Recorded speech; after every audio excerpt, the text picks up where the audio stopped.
हाँ तो dear students, हम लोग पढ़ रहे थे नाइट्रोजन कंटेनिंग ऑर्गेनिक कंपाउंड्स, और जिसमें मैंने एमीन्स की प्रिपरेशन मेथड और हिंसबर्ग रिएजेंट टेस्ट तक प्रॉपर्टीज में हिंसबर्ग रिएजेंट टेस्ट जिसमें डिफरेंशिएशन के बारे में आपको बता रहा था। उसमें मैंने HNO2 के साथ एल्काइल एमीन का रिएक्शन कराया था। चलिए आगे बढ़ते हैं। ये हम लोगों ने यहाँ तक पढ़ लिया था। HNO2 के साथ एल्काइल एमीन का हमने रिएक्शन करा दिया। अब हम लोग HNO2 के साथ एराइल एमीन मतलब एनिलीन का रिएक्शन कराने जा रहे हैं। तो अगर मैं इसको डाइएजोटाइजेशन करूं,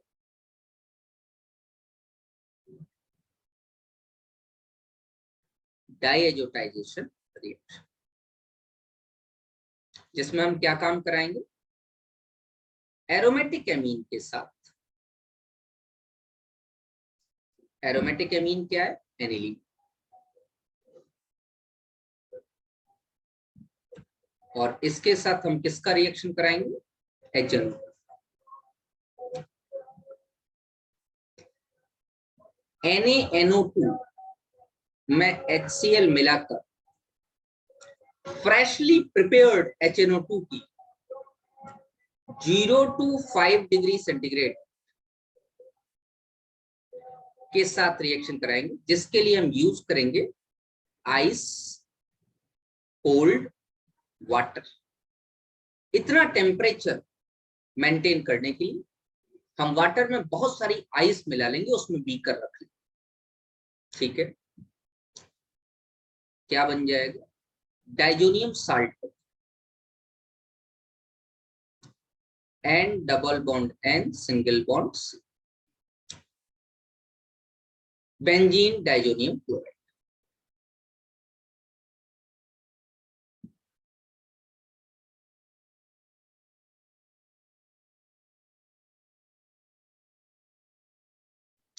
बड़ा इंपॉर्टेंट रिएजेंट है benzene diazonium chloride.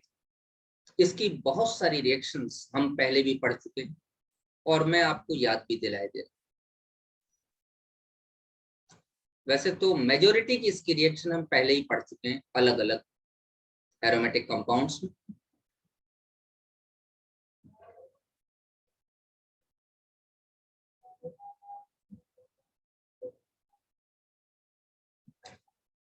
N2Cl,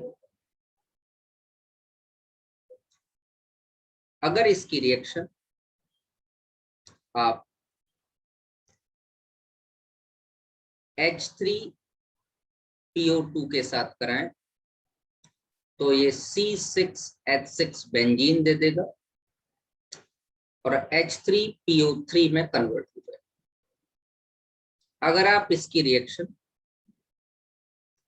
CH3CH2OH के साथ हीट कराना पड़ेगा बेटा इसे, तो भी ये बेंजीन दे देगा, मतलब ये खुद रिडक्शन हो जाएगा और दूसरे का ऑक्सीडेशन कर देगा।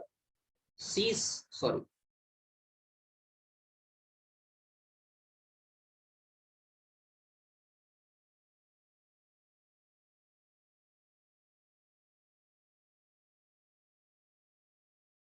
आपको दे देगा CH3CH।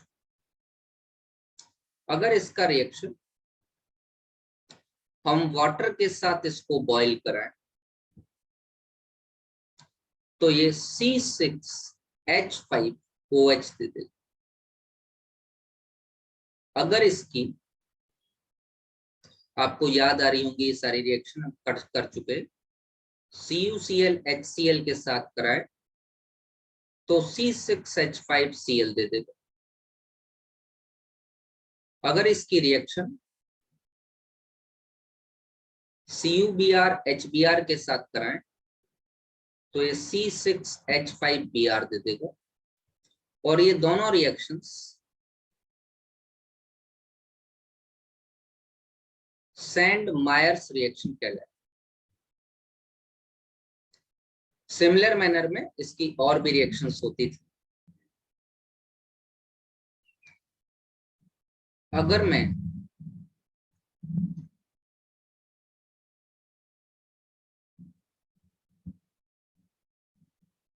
इसकी रिएक्शन Cu और HCl से कराऊं तो भी ये C6H5Cl दे देगा, और Cu और HBr से कराऊं तो भी ये C6H5Br दे देगा। और इस केस में इसको गाटरमान रिएक्शन, अगर इसकी रिएक्शन HbF4 से कराऊं तो ये C6H5F दे देगा। इसी की रिएक्शन में Ki से कराऊं तो ये C6H5I दे देगा। ये सारी रिएक्शंस इसके साथ हम लोग कराते हैं, और ये लगभग सारी की सारी हम लोगों ने पिछले चैप्टर्स में पढ़ी। अच्छा, डिफरेंशिएशन का और कोई भी तरीका है? हाँ, एक तरीका और है जिसका नाम है कार्बेलएमीन रिएक्शन। कार्बेलएमीन रिएक्शन, लेकिन ये reaction test for primary amines and aniline, primary amine और एनिलीन ही इस रिएक्शन को देते हैं। कार्बेलएमीन आइसोसाइनाइड को कहा जाता है बेटे। प्राइमरी एमीन कार्बेलएमीन देते हैं, और जो आइसोसाइनाइड्स होते हैं, जो कार्बेलएमीन्स होते हैं, वो फाउल स्मेलिंग या बदबूदार पदार्थ होते हैं। तो जब आप किसी भी, मैं कहता हूं RnH2 plus CHCl3 chloroform plus 3KOH के साथ रिएक्शन कराएंगे तो आपको फाउल स्मेलिंग RNC मिल जाएगा, alkyl isocyanide plus 3KCl plus 3H2, और ये आपका प्राइमरी एमीन।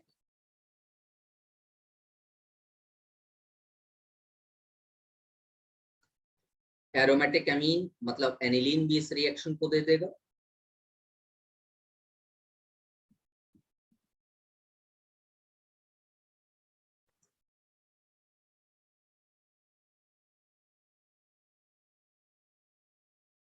CHCl3 3KOH क्या बना देगा?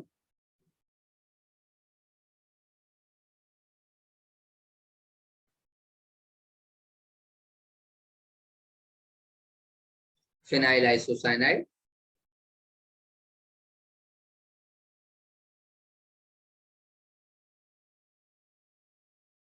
Plus 3KCl plus 3H2 and it is foul smell. और यहां से हमको समझ में आ जाएगा कि इट इज ए प्राइमरी, ये है एनिलीन। तो प्राइमरी एमीन और एनिलीन दोनों ही फाउल स्मेलिंग आइसोसाइनाइड्स देते हैं। ये टेस्ट है आपका प्राइमरी। अगला, आगे जो मैं आप लोगों को पढ़ाने जा रहा हूं उसका नाम है aromatic electrophilic substitution reaction.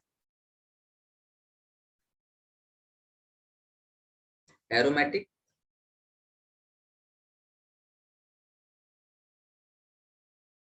Electrophilic substitution reaction.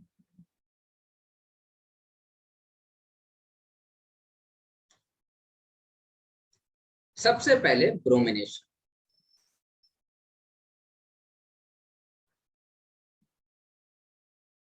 अगर मैं एनिलीन का डायरेक्ट ब्रोमिनेशन कराऊं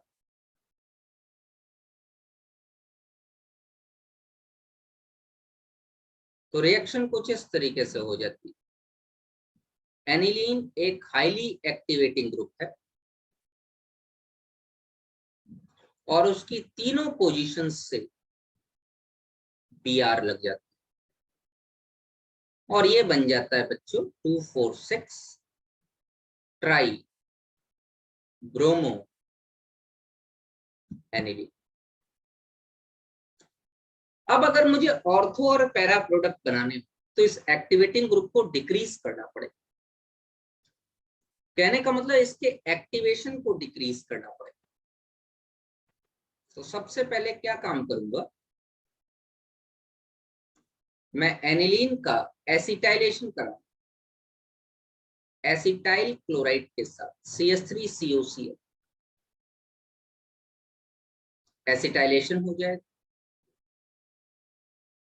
और एसिटाइलेशन होके हमको मिल जाएगा NHCOCH3।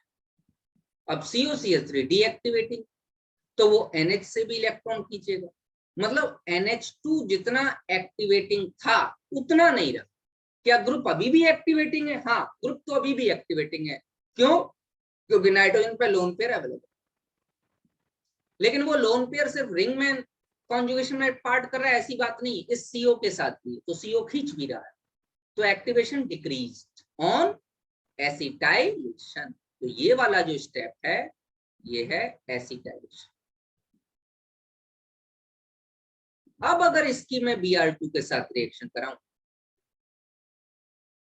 तो बेटा मुझे NHCOCH3 के साथ Br मिल जाएगा ऑर्थो पर,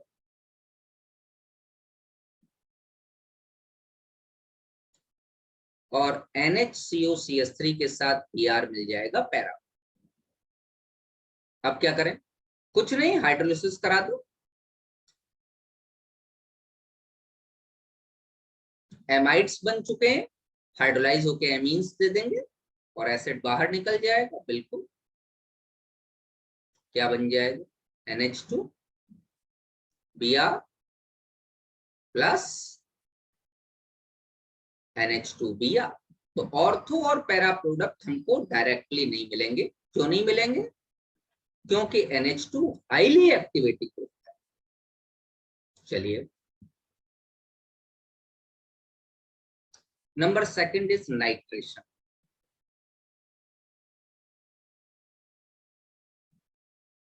अगर मैं एनिलीन का नाइट्रेशन कराऊं, ये एनिलीन है बच्चों, नाइट्रेशन कराते हैं कंसंट्रेटेड HNO3 और कंसंट्रेटेड H2SO4 की प्रेजेंस। क्या बन जाएगा?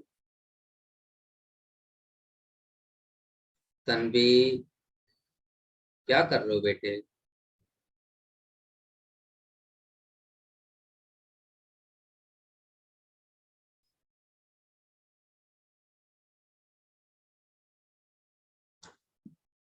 यहां एसिड बेस रिएक्शन हो गया और आपको मिलेगा ऑर्थो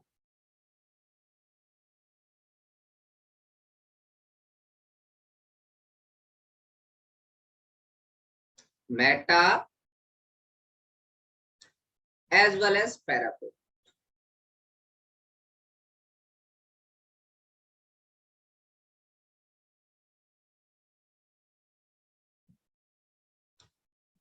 ये 2% के आसपास मिलेगा, ये 47% के आसपास मिलेगा और ये 51% के आसपास। समस्या ये है कि मेटा प्रोडक्ट क्यों मिला? वो इसलिए मिला कि HNO3 और H2SO4 का H आयन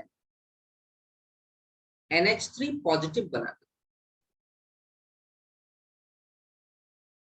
ये बेस है, ये H आयन एक्सेप्ट करके NH3 पॉजिटिव बना के, और ये एनिलीनियम आयन एक डीएक्टिवेटिंग ग्रुप है जो अच्छी खासी क्वांटिटी में आपको मेटा प्रोडक्ट दे।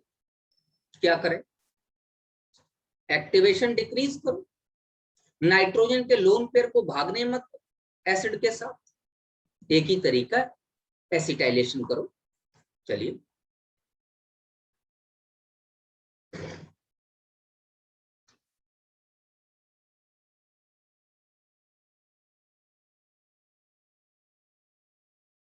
NH2 एसिटाइलेशन करते हैं CH3 COCl के साथ,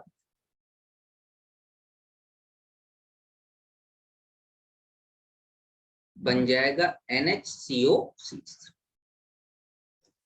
अब इसकी कंसंट्रेटेड HNO3 और कंसंट्रेटेड H2SO4 के साथ रिएक्शन कराइए, क्या बन जाएगा?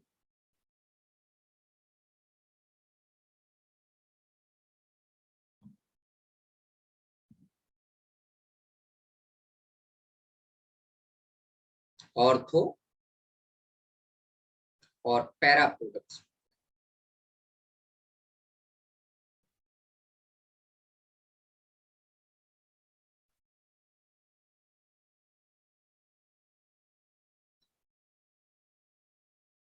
हाइड्रोलिसिस करा दीजिए,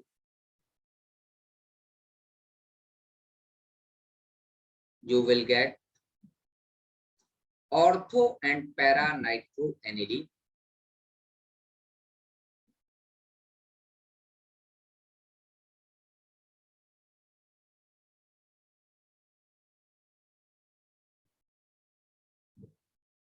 तो ऑर्थो और पैरा प्रोडक्ट बनाने के लिए आपको एक्टिवेशन कम करना पड़ेगा NH2 ग्रुप। चलिए, अब अगर मैं आपसे ये कहूं बेटे कि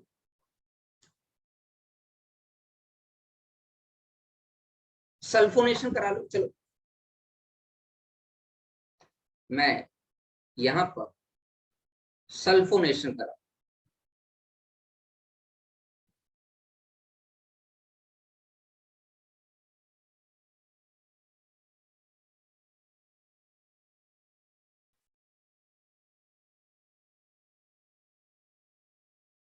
एनिलीन है, मैं कंसंट्रेटेड H2SO4 के साथ एनिलीन का सल्फोनेशन कराना चाहता हूं,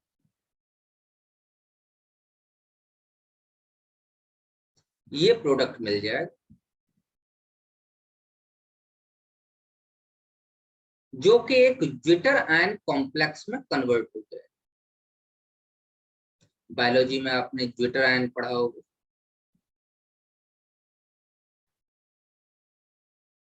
NH3 पॉजिटिव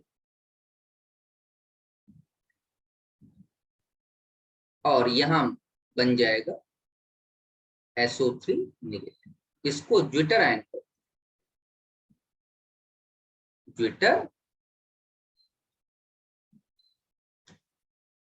ये आपको जो फॉर्मेशन हुई, ये एनिलीन की मैंने प्रॉपर्टीज के बारे में आपको बताया, डाइजोनियम साल्ट के बारे में बताया, एमीन के बारे में बताया। इतना ही बेटे आपके कोर्स में है। फ्रीडल क्राफ्ट रिएक्शन एनिलीन नहीं देगा, ध्यान रखिएगा, aniline will not give Friedel craft reaction. इसकी बेसिक नेचर जो प्राइमरी सेकेंडरी टर्शरी एमीन्स की है, जो मैंने 2 प्रोसेस आपको GOC में समझाए थे, याद है कौन कौन से? स्पॉट और stop, R is equal to CH3 और R is equal to C2H5, ये पूछा जाएगा, या आपसे इन रिएक्शंस के बारे में पूछा जाएगा। ये यहाँ तक आपकी ऑर्गेनिक केमिस्ट्री का सिलेबस था। ठीक है, मिलते हैं आपसे नेक्स्ट लेक्चर।